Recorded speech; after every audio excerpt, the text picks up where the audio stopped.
Well, hello, hello, hello. Welcome, welcome, welcome. I'm just going to pop on, yeah, and just make sure you can hear me just fine. I hope you can. And thanks for joining me here on this live stream. We've got a lot to get to today, definitely. As you can tell by the quick countdown timer there, I was not as thoroughly prepared as usual, but we'll see how things go along the way. I do have a guest coming up pretty soon, but before I get that far, I will just pop into the chat and see where people are tuning in from. Hello from Denmark here. We have Finland as well, and just let me know you can see and hear me just fine. I sure hope so. Hello from Germany and from Glasgow. Lots of nice familiar faces popping in. Great to see. From Sweden, not too far away from me. Hey, welcome, welcome. From the UK, US, Germany, all over the place. More than I can even show in this little intro section here. So if you haven't been here before, watch the live stream for the next 30 minutes or so. We'll talk about a specific topic. Today we have David joining us, and he's going to come in a second. So that'll be the next 30 minutes or so. And then 30 minutes after that, we'll pop into the post show and just casually answer a bit more questions around, whatever pops up along the way. I see someone's already asking for a 2-hour special. We'll see how that goes. I think 1 hour today will be more than enough. Last week I stuck around for a lot longer than I usually do because of my first week or my first day of being a freelancer. But now it's been a full week, so I'm really settling in and getting used to all sorts of things. So I think without really chit-chatting myself much more, because like I said, we have a lot to get into, I want to introduce the guest on today's show. We have David here. Let me see if I get the right button and show David. Hey, welcome, David. Thanks for coming in and joining. Good to be here. Excellent. Hey, thank you. And just as a little quick introduction, just because we're going to get to Companion, we're going to get to ATEM Mini stuff later. I just want to a quick introduction as to who you are and why we're talking today. I'm an Aussie who has moved to New York. I've been here for about 10 years doing video production. I've got a video production company here in New York. And more recently, like with the pandemic, all of the live streaming stuff and that kind of stuff. So I've been getting into the ATEMs, building some companion software. I've got this little rig here that we can get into at some point. So yeah, it's been fun just sort of consolidating all of the live streaming and video production coming together. That sounds about right. Yeah, I think you mentioned already, Companion is the reason I think that we're really chatting to each other, and then we'll come about to the ATEM rig in a few short minutes. But it was quite funny whenever I have a Discord server, which you are a part of, which is great. Yeah. But you weren't a part of it before before your name first popped in there, and someone posted your video series on the Companion, which was I think, I don't remember the exact quote anymore, but it made me laugh at the time, which was something along the lines of instant rock star, because you had posted this 4-part series on the Companion software. And I mean you can talk about the video series yourself. What was included in it? Yeah, it was fairly comprehensive. I think I did like 2 hours worth of content across those 4 videos, and I was just trying to essentially, I think the ATEM, I really liked its capability and the fact that it's something that works across like the bigger switches and the smaller switches. But the software, sorry, the hardware panel itself, I found really frustrating because you've got to go into the software and change that all. So just through my own need to make that more easy to use, that's right. I saw what you could do with a Stream Deck and Companion, and sort of started building it. Initially, it was like bring this up here. Initially, it was just like a preview and cut row, and then I added in a whole bunch of other things that we could go into, and it just sort of grew over time, as these things do. And now it's using almost all of the 100 pages of Companion's capability. So yeah. And you made all that stuff available, or is that something people can grab and download and try and use? Yeah, I still have one of those. You can still download it from my mailing list if you go to there. It's a link at the end of the YouTube videos, and try that out and see how that goes. It's mainly built for Mac software. I mean, it probably, I feel like 80% of it would work across Windows and Pi as well. There's just a few Vicrio commands that are sort of more specifically for the Mac.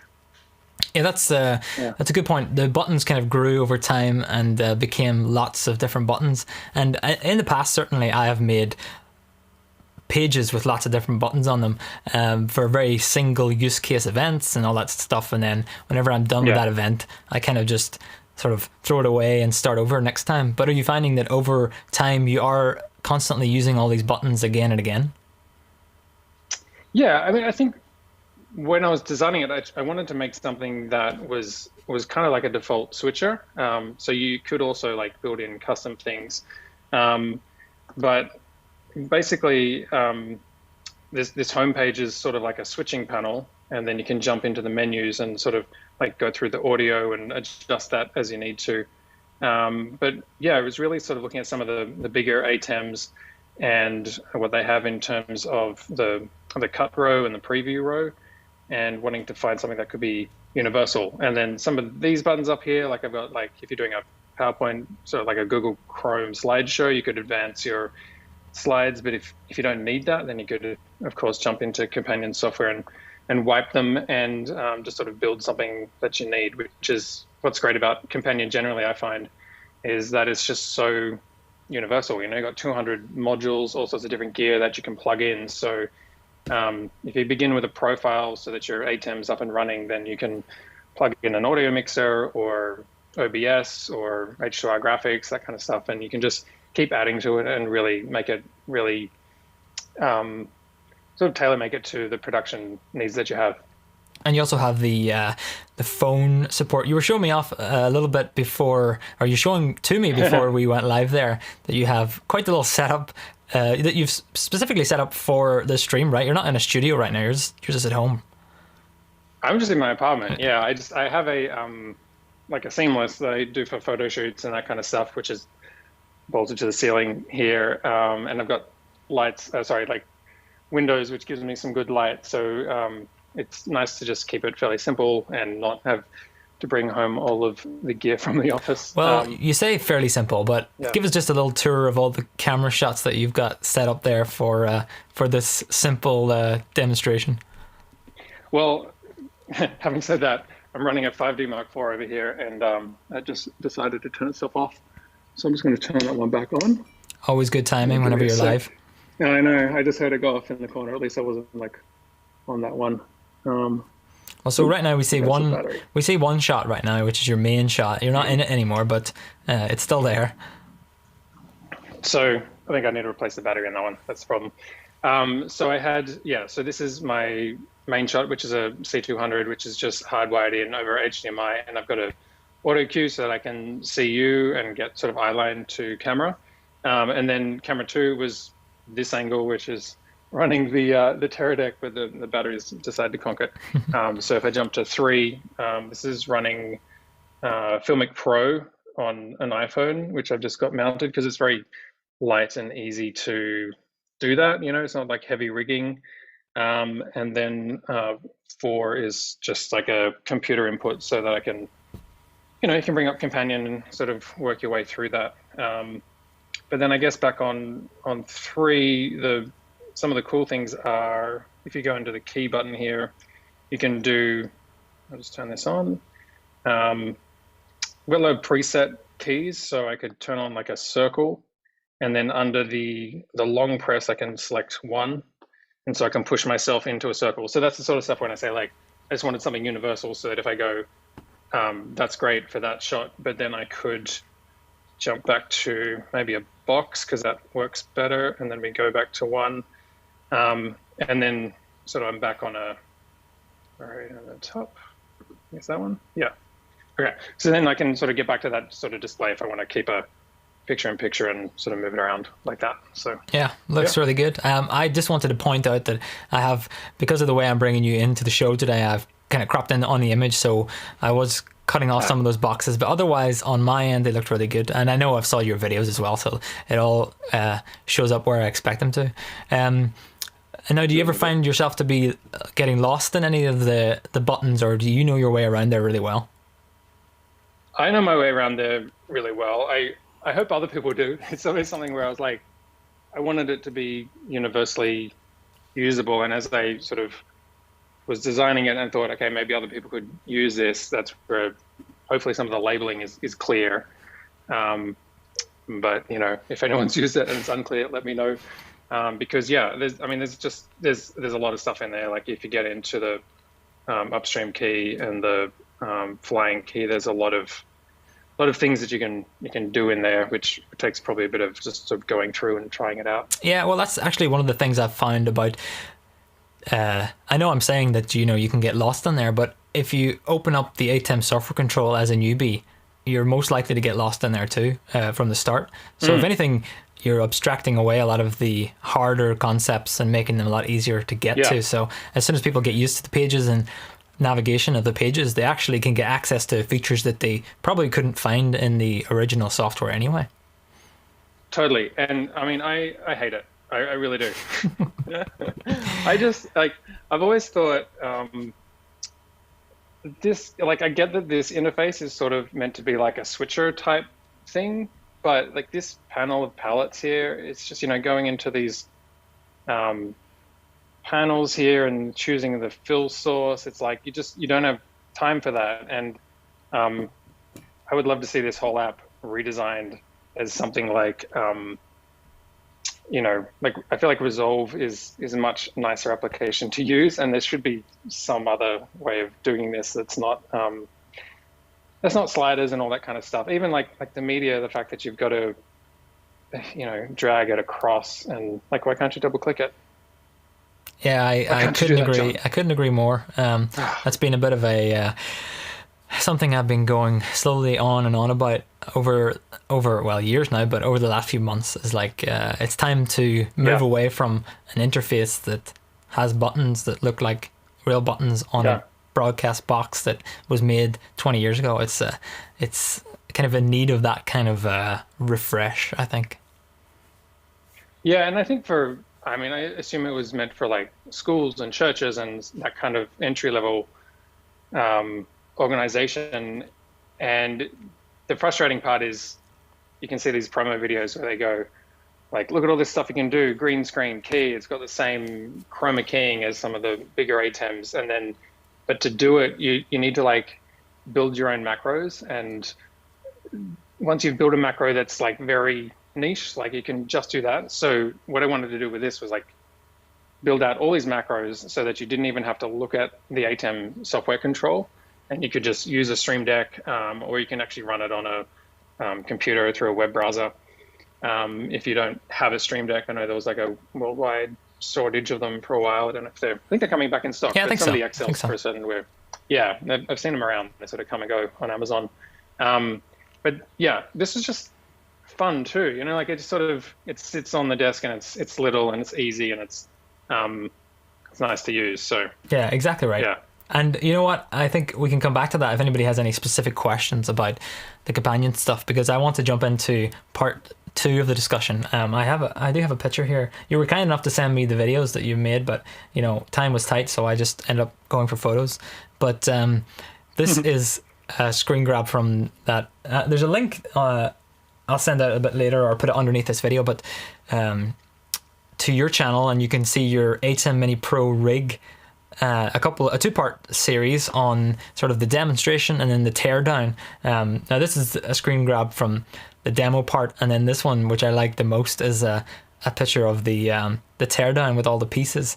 So tell me just a little bit about this setup. I can show this photo for a few more seconds, but maybe you know what? I'll get rid of the photo because I know that you have a much better example of it sitting right there beside you. What is it? Well, I have the actual thing sitting right here. I've got this. This is just a top handle, but then I've got this magic arm to just get this iPhone into shot. Maybe I could just take this off and get rid of the key. And bear with me while I... Ooh, all right. Go mobile here. So, yeah, this is the rig. It's got a router.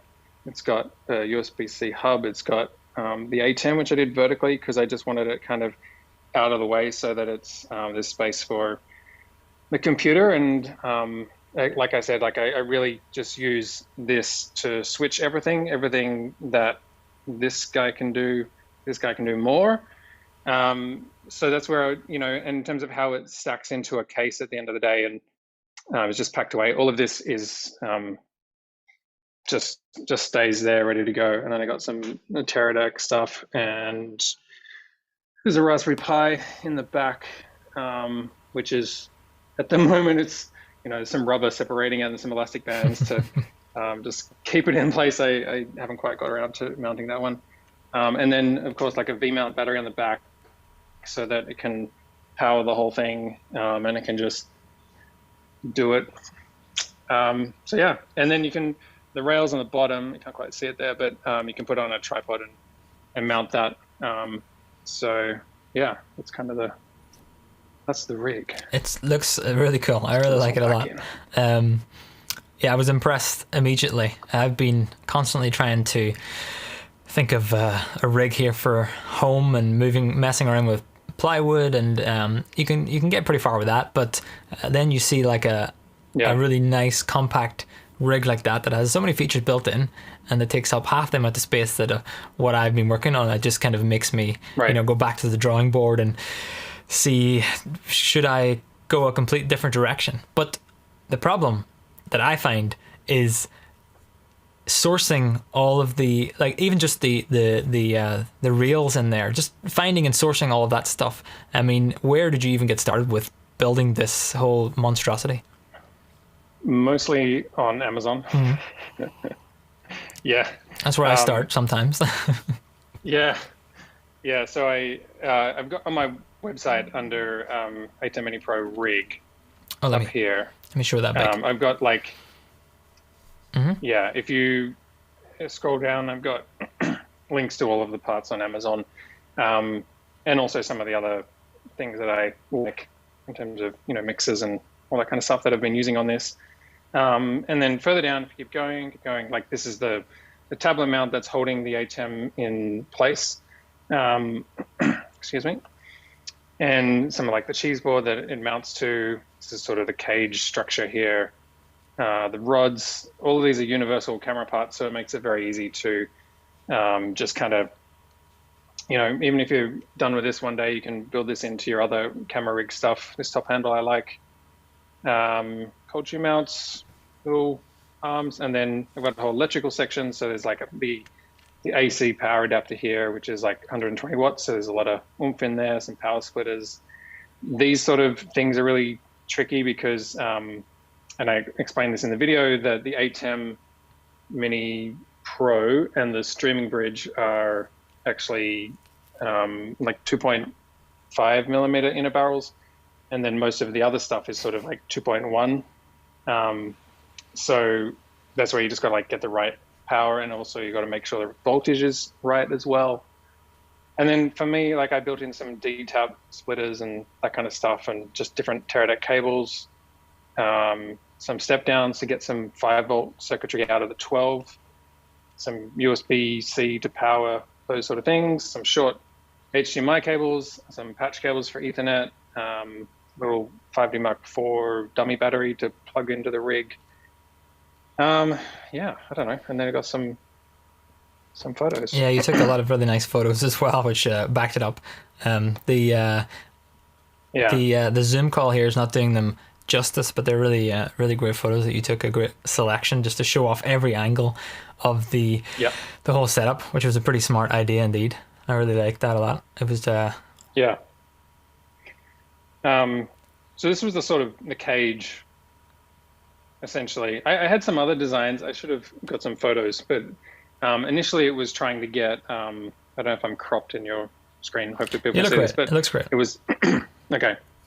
It was like the ATEM Mini flat, and then I had about 2 foot of cable, and it was just really big. Like it defeated the purpose of being able to pull it out and plug it in. Like you would have had to either cart a really big box along or like cable and that kind of stuff. So that's where mounting it vertically meant that these connection points are very close to all of the other stuff that's in the back of the rig there. And then I've got the step down converters on the back here. That's the tablet. Sorry, the tablet mount with the cheese plate, so you could mount that onto a tripod. And then the cage just kind of like uses a little bit of pressure to jam these things together. I do have a little bit of rubber feet and some of that stuff, so there's a bit of separation. These devices don't really get that hot, but I just wanted to make sure that, like, the switch certainly doesn't get hot. The streaming bridge maybe a little bit, but I don't think it's enough to cause a problem. So here, for example, you'll see the cage, like the rod length is such that the buttons are not touching once you put it inside a box, just to sort of protect all of that. For the D-tap splitter in there. It's the front view. More views. The other side. I don't know, I just took a whole lot of photos. Yeah. Back end view. Smart. And you've got the power coming out here. Yeah. So the thing with the power here is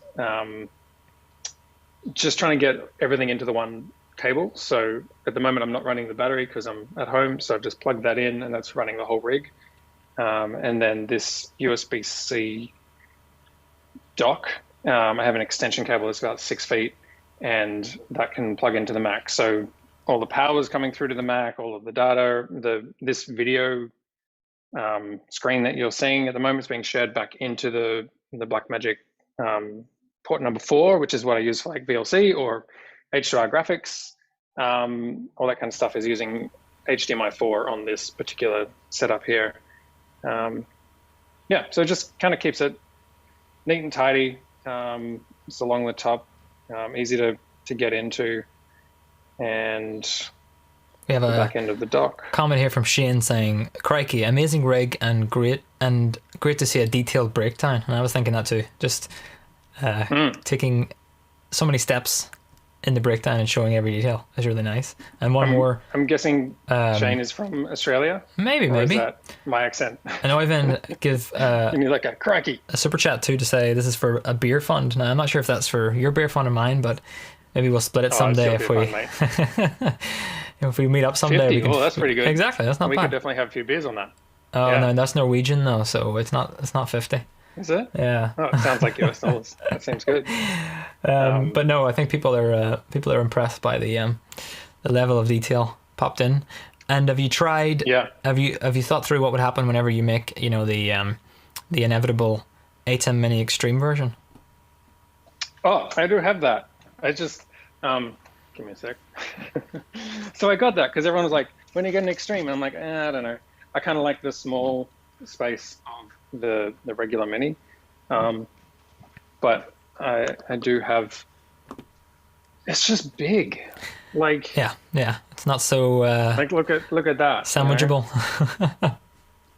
Let's look at this. Wait, let me go back you got to the you Stream here. Deck, and then you got the mothership that comes in. Like Exactly. I don't know, and I'm like I get that like a lot of these buttons are like a play for Blackmagic to do their own cameras and stuff, but I feel like there's a lot of buttons here that I would like to reassign. Yeah, for sure.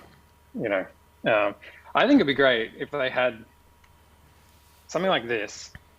And you just chop it in half, flip it over, so you got the connections on the back. So it's because this is starting to get laptop size, and then you put like a Stream Deck on top. That would be very interesting.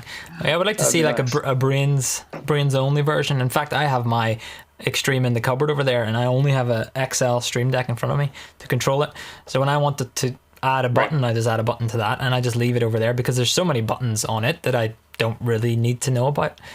So I would love. So is that permanently fixed, or do you take that out? No, it is permanently fixed. It means that I can set up a bit faster here in the house. Otherwise, I was bringing it out and then I was plugging in some stuff, and I found it would be easier just to leave it in the cupboard over there. You're gonna take it on jobs?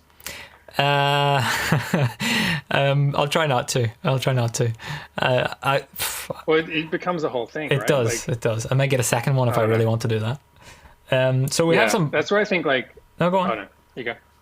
I was just gonna say that I think that's where I will probably keep both of them. Yeah. I mean, I really like the ATEM Mini ISO because I actually use it for a lot of like tutorial recordings and corporate stuff and that kind of stuff, it's really nice being able to plug in multicam and then have that all synced in on hard drives. So and the size is nice and portable for smaller things. And the Extreme is great, obviously, because of the 2 aux out and all that kind of stuff. But I don't know, for the general day-to-day stuff, I think for me this is quite good. Yeah. I find that not very often am I using the Extreme to its fullest potential just yet. In fact, I think the main, other than SuperSource, which is what I'm using right now for the side-by-side, for the most part, it's the 2 USBs that I'm actually using the most for Zoom to you and recording at the same time. That today is, and for most days, is my main sort of reason to have the Extreme over the other ones. Of course,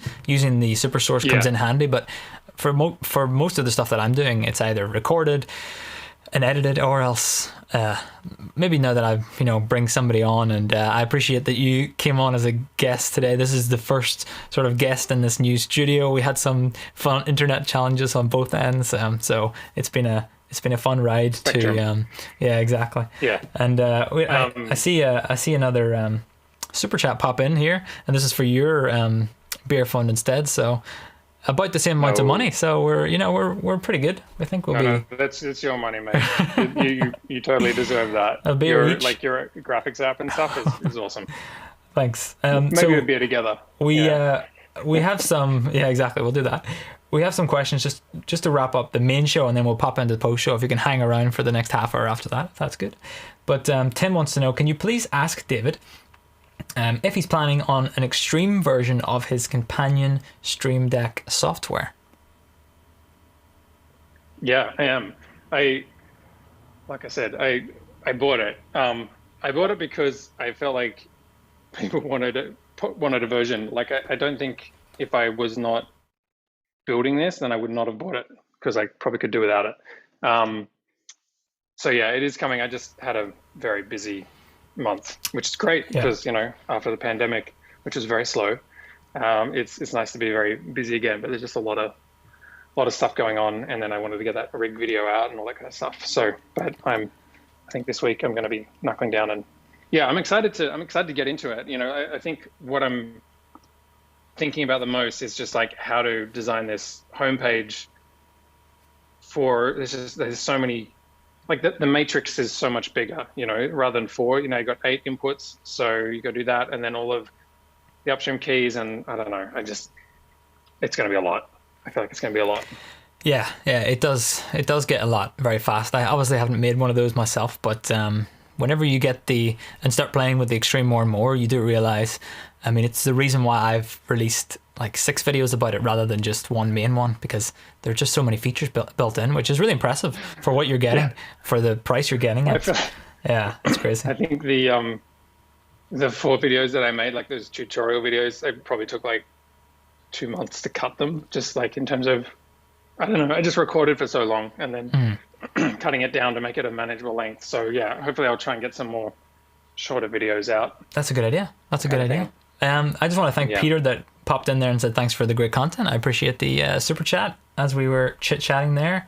That is thankfully helped by you being on the show as well. And another, now John, I have to buy David a beer as well. Okay, so the money's popping in for this beer fund. We're going to have this beer someday and chat about Companion in real life. I've got 2 in the fridge, so, There you go. See, I think I have one in the fridge too, but I'm way too locked in to actually go retrieve it. Right. You're strapped in, yep. But I think we'll stick around for the post show. I just want to thank everyone for checking in on the live show.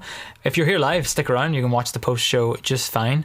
But if you're watching on demand, the post show is for members only. So you really benefit from being here live and watching along.